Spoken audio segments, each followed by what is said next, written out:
Je me souviens encore de ce jour comme si c'était hier. Le soleil brillait haut dans le ciel, et le parc était rempli de rires d'enfants.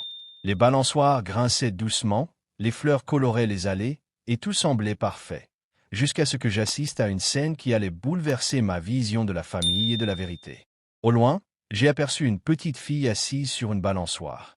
Elle avait une robe rose pâle, ses cheveux soigneusement attachés, et son regard semblait perdu dans le vide. Pourtant, à côté d'elle, un homme qui paraissait être son père s'était agenouillé, lui parlant d'une voix basse mais ferme. Ses gestes étaient rapides, ses yeux durs, et soudain, il a levé l'index devant son visage comme pour la menacer. La petite, sans broncher, a baissé les yeux. Son silence en disait long. On aurait dit qu'elle portait un poids bien trop lourd pour son âge. Et c'est à ce moment précis qu'une femme est arrivée en courant. Sa tenue impeccable contrastait avec son expression de choc. Elle a porté la main à sa bouche, comme si elle venait de surprendre quelque chose d'inacceptable. Je n'entendais pas leurs paroles, mais je pouvais lire la tension dans leur regard.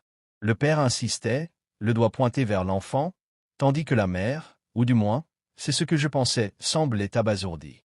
Je me suis dit, que peut-il bien se passer dans cette famille? La vérité, je l'ai apprise bien plus tard. Cette petite fille, appelée Elisa, avait 7 ans. Elle n'était pas la fille biologique de cet homme. Non, elle avait été adoptée il y a 2 ans, dans des circonstances particulières. L'homme, Marc, n'avait jamais réellement accepté cette adoption. Pour lui, l'enfant n'était qu'une responsabilité imposée, une décision prise par sa femme, Clara. Et ce jour-là, dans le parc, la tension avait explosé. Elisa avait osé poser une question innocente. Pourquoi je n'ai pas le droit d'appeler maman comme les autres enfants? Marc, piqué dans son orgueil et incapable de gérer ses émotions, avait réagi avec dureté. Son doigt levé n'était pas un simple geste, c'était une menace voilée.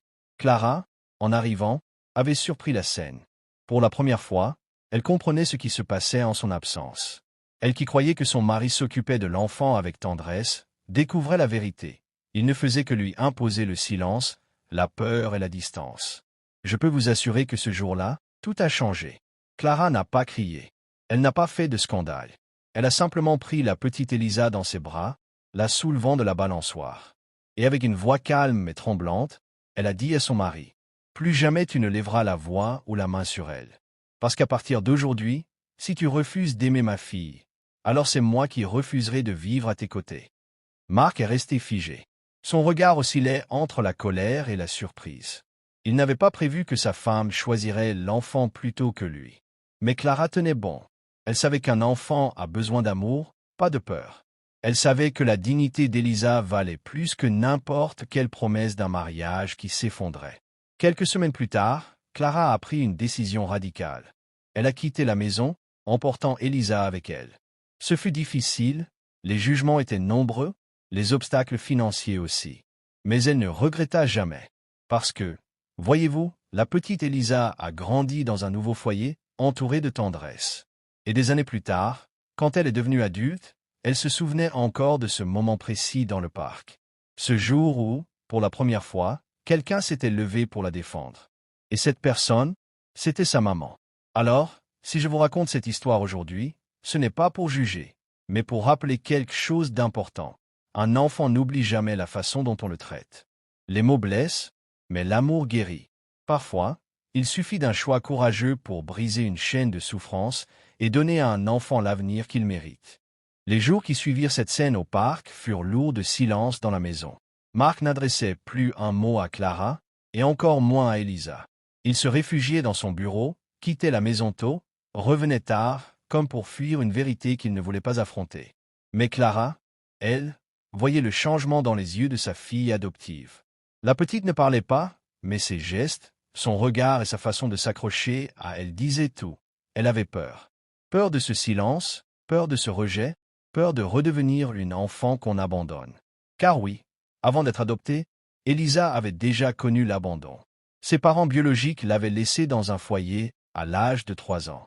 Pendant 4 longues années, elle avait attendu qu'une famille la choisisse. Quand Clara et Marc étaient venus, son cœur avait bondi d'espoir. Mais ce rêve s'était vite fissuré, car Marc n'avait jamais vu en elle une fille, seulement une responsabilité de plus. Un soir, après avoir couché Elisa, Clara prit enfin son courage à deux mains. Elle entra dans le bureau de Marc. « Marc, je dois te parler. » Il leva à peine les yeux de son ordinateur. « Pas ce soir, Clara. Je suis fatigué. » Mais elle insista. « Non, c'est ce soir. Parce que demain, il sera trop tard. » Elle lui expliqua alors tout ce qu'elle ressentait, tout ce qu'elle avait vu dans le regard d'Elisa, et tout ce qu'elle avait compris ce jour au parc. Cette petite fille, Marc, elle a déjà connu l'abandon. Elle a déjà souffert plus qu'aucun enfant ne devrait souffrir. Et toi, au lieu de l'aimer, tu lui rappelles chaque jour qu'elle n'est pas la bienvenue. Tu crois qu'elle ne comprend pas? Mais moi je te le dis, elle comprend tout. Marc resta de marbre. Je ne voulais pas de cette adoption. Tu le savais. Tu me l'as imposé. Et maintenant, tu veux que je joue au père parfait? Clara sentit ses larmes monter, mais elle ne céda pas. Non, Marc, je ne veux pas que tu joues. Je veux que tu choisisses. Parce que moi, j'ai déjà choisi. Et je choisis Elisa. Ces mots résonnèrent comme un coup de tonnerre. Quelques semaines plus tard, Clara entama une procédure de séparation. Ce fut un chemin difficile. Les jugements des proches, les remarques des voisins, les difficultés financières, tout cela pesait lourd. Mais Clara tenait bon, car chaque fois qu'elle voyait Elisa sourire timidement, chaque fois qu'elle sentait ses petites mains s'accrocher à elle, elle savait qu'elle faisait le bon choix. Et les années passèrent. Elisa grandit, entourée d'amour. Clara se battit pour lui offrir une vie digne, 2 emplois, des nuits sans sommeil, des sacrifices immenses. Mais elle ne laissa jamais sa fille manquer d'affection. Puis vint le jour où Elisa entra au lycée. C'était une adolescente brillante, passionnée par l'écriture. Elle rédigeait des histoires dans des cahiers qu'elle cachait sous son oreiller. Un soir, Clara en découvrit une par hasard. Dans cette histoire, une petite fille abandonnée trouvait refuge dans les bras d'une femme qu'elle appelait « maman ». Et à la fin, la petite fille écrivait « Ce n'est pas le sang qui fait une famille, c'est l'amour ». Clara, en lisant ces mots, comprit qu'elle avait gagné le plus beau combat de sa vie. Et Marc, de son côté, les années l'avaient vieilli, mais aussi transformé. Quand il revit Elisa pour la première fois à sa remise de diplôme, il resta sans voix. La petite fille qu'il avait rejetée était devenue une jeune femme pleine de confiance, droite, courageuse. Il osa s'approcher et lui dire, maladroitement, « Elisa, je suis désolé. » La jeune femme le regarda longtemps, puis répondit doucement, « Je vous pardonne. Mais n'oubliez jamais que ce n'est pas vous qui m'avez appris ce que veut dire être un père. C'est maman qui m'a appris ce que veut dire être une famille. » Ces mots, puissants, mirent fin à des années de non-dit. Après la séparation, Clara et Elisa vécurent dans un petit appartement, modeste mais rempli de chaleur. Chaque soir, même épuisée de ses 2 emplois, Clara trouvait le temps de s'asseoir près du lit d'Elisa pour lui lire une histoire. Parfois, elle s'endormait avant même que la lecture soit terminée, mais l'enfant savait une chose, sa maman était là, et elle ne l'abandonnerait jamais. Un hiver particulièrement froid, les factures s'accumulèrent. Clara n'avait plus assez d'argent pour payer le chauffage. Elle enroulait Elisa dans des couvertures et préparait du chocolat chaud pour oublier le froid. Et malgré tout, les rires résonnaient dans l'appartement. Parce que dans ce petit foyer, il y avait quelque chose que l'argent ne pouvait acheter, l'amour sincère. Elisa grandissait, et son caractère s'affirmait. Elle posait beaucoup de questions sur son passé, sur son adoption. Clara lui répondit toujours avec honnêteté. Tes parents biologiques n'étaient pas prêts à t'élever. Mais moi, je l'étais. Parce que le jour où je t'ai vu, j'ai su que tu étais ma fille. Ces mots restèrent gravés dans le cœur d'Elisa. À l'école, pourtant, les choses n'étaient pas faciles. Certains camarades se moquaient d'elle parce qu'elle n'avait pas vraiment de père. Un jour, en larmes, elle rentra chez elle et demanda « Maman, pourquoi les autres disent que je ne suis pas une vraie enfant ?» Clara la prit dans ses bras, et avec un sourire ferme, elle répondit « Écoute-moi bien, Elisa. Tu n'es pas seulement une vraie enfant. Tu es mon miracle. Et parfois, ceux qui se moquent, ce sont ceux qui n'ont jamais connu la vraie valeur de l'amour. » Ces paroles devinrent pour Elisa une force. Elle se mit à écrire encore plus, transformant ses douleurs en histoire. Ses cahiers se remplissaient de récits de petites filles courageuses, de mères héroïques, de familles recomposées par le cœur. Les années passèrent, et Elisa fut acceptée dans une prestigieuse université pour étudier la littérature. Le jour où elle reçut la lettre d'admission, elle courut vers Clara, les yeux pleins de larmes. « Maman, j'ai réussi. » Clara, émue, la serra dans ses bras. « Tu as réussi parce que tu n'as jamais cessé de croire. » Je suis fier de toi, ma fille. Mais c'est à cette époque qu'un événement inattendu se produisit. Marc, le père adoptif, réapparut. Après des années de silence, il avait entendu parler des réussites d'Elisa. Il demanda à la revoir. Clara hésitait. Elle avait peur que cette rencontre ne rouvre des blessures. Mais Elisa, devenue une jeune femme pleine de sagesse, demanda à le voir. Le rendez-vous eut lieu dans un café discret. Marc était nerveux, ses cheveux grisonnants, son regard fatigué.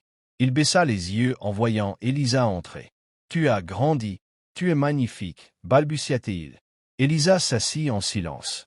Puis, calmement, elle demanda. « Pourquoi? Pourquoi ne m'as-tu jamais accepté ?» Marc prit une longue inspiration. Ses mains tremblaient. Parce que j'étais lâche. Parce que j'avais peur de donner de l'amour à une enfant qui n'était pas de mon sang. Je croyais que ça ne comptait pas. Mais j'avais tort. Et chaque jour, je regrette. Elisa le regarda longuement. Puis, avec une maturité impressionnante, elle répondit. « Vous m'avez fait souffrir. Mais je ne veux pas que ma vie soit définie par la rancune. Alors je vous pardonne. Mais n'oubliez jamais que ce n'est pas vous qui m'avez appris ce que veut dire aimer. C'est maman. » Ces mots firent pleurer Marc. Pour la première fois, il comprit l'ampleur de ses erreurs. Quelques années plus tard, Elisa publia son premier roman. Devinez à qui elle le dédia? À sa mère. Sur la première page, on pouvait lire « À ma maman, Clara », parce que ce n'est pas le sang qui fait une famille, mais le choix d'aimer. Le livre connut un grand succès, et lors de la cérémonie de lancement, Elisa monta sur scène et raconta son histoire devant des centaines de personnes. Clara, assise au premier rang, pleurait de fierté. Et ce soir-là, Elisa déclara « Si je suis debout aujourd'hui, c'est grâce à une femme qui n'a jamais baissé les bras. Grâce à elle, j'ai appris que même quand tout semble perdu, l'amour peut réécrire une destinée. » La salle entière se leva pour applaudir. Et moi, en repensant à cette scène du parc, ce simple geste d'un père levant son doigt contre une petite fille, je compris quelque chose. Parfois, les histoires les plus bouleversantes commencent dans les moments les plus ordinaires.